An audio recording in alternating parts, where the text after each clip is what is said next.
40 years ago, it was unimaginable. 20 years ago, it was unthinkable. Today, it is our reality.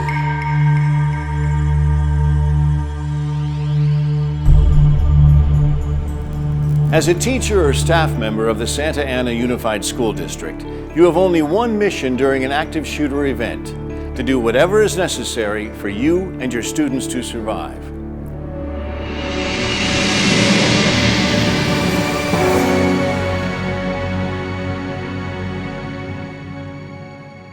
Now you remember from our reading yesterday, We should think of our schools in the same way we think of our communities.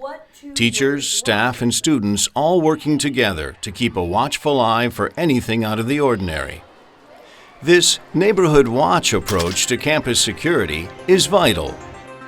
If we see anything that appears suspicious, we need to report it. It could be as simple as noticing that a door is propped open when it should be closed and locked. Or it could be more complicated, perceiving sudden mood swings or aggressive behavior in a coworker or student. Either way, these concerns must be corrected immediately or reported for further assessment. When an active shooter attacks a campus, realize that as teachers and staff, we are the first responders. In those crucial moments between the start of the assault and the arrival of law enforcement, we must adopt a survival mindset. We need to seize the initiative and decide what actions to take and when to take them. Here are 3 effective strategies to counter an active shooter assault.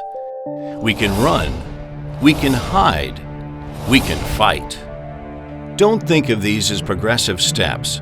First I run, and then I hide, and finally I fight. Think of them instead as options that best suit your particular situation and location during the assault. An active shooter on a school campus is in search of targets. We want to use run, hide, and fight to undermine that objective. For example, the distance of some individuals to the shooter will safely allow a strategy of run in order to make their escape. Other people may adopt a strategy of hide, to build a barricade and take cover in a secured room.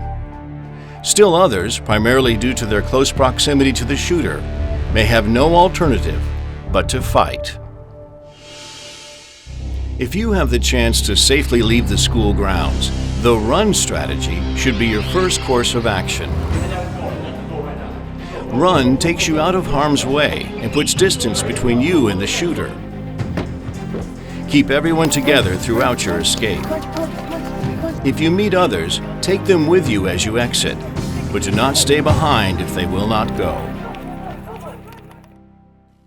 If the location of the active shooter is not known or is too close for you to escape, then the hide strategy may be your better option.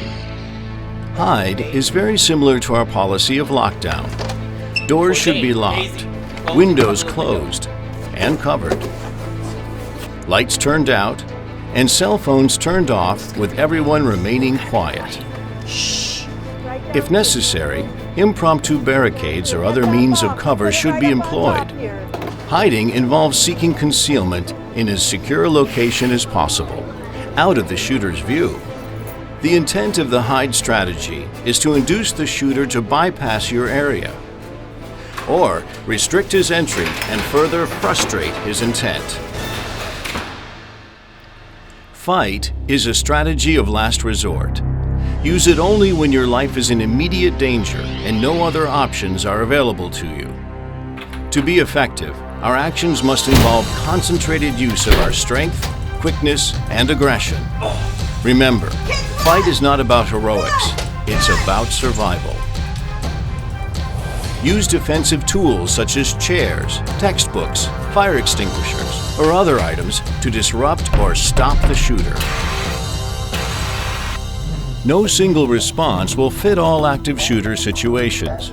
In some cases, you'll use one strategy to buy time for another.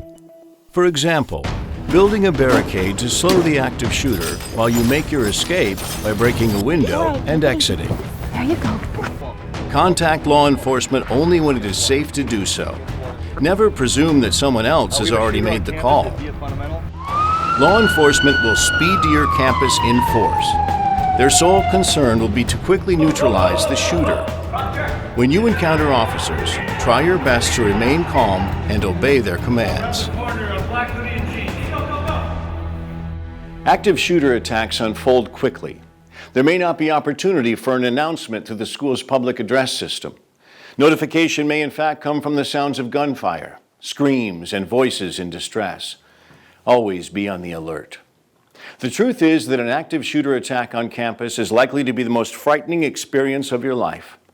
The more we plan and prepare, the more we practice and drill these plans, the more automatic our response will be. Begin now by developing a run, hide, and fight action plan. A physical inventory of your classroom will identify possible escape routes, items useful for barricade construction, defensive tools, and potential hiding places. Discuss your plan with fellow teachers, staff members, and administrators. Involve members of law enforcement. The two hallways lead out to the parking lot. Prepare plans for common areas, hallways, playgrounds, lunch areas, gymnasiums, and the library. Because we don't know where we might be during an attack, we need to be thorough in our planning. So we'll cover windows, turn off all the Communicate lights, these plans to your students. Rehearse, practice, and drill each plan on a regular basis, the same way you currently do for fires or other emergencies. Make sure everyone knows what they need to do if an active shooter strikes. And let's get the blinds on the windows. We hope that no teacher anywhere ever has to put these efforts into action. But hope is not a strategy. Preparedness is. As a teacher and staff member, you must take a leadership role in preparing yourself and your students to respond during an active shooter attack. And the time to begin these preparations is now.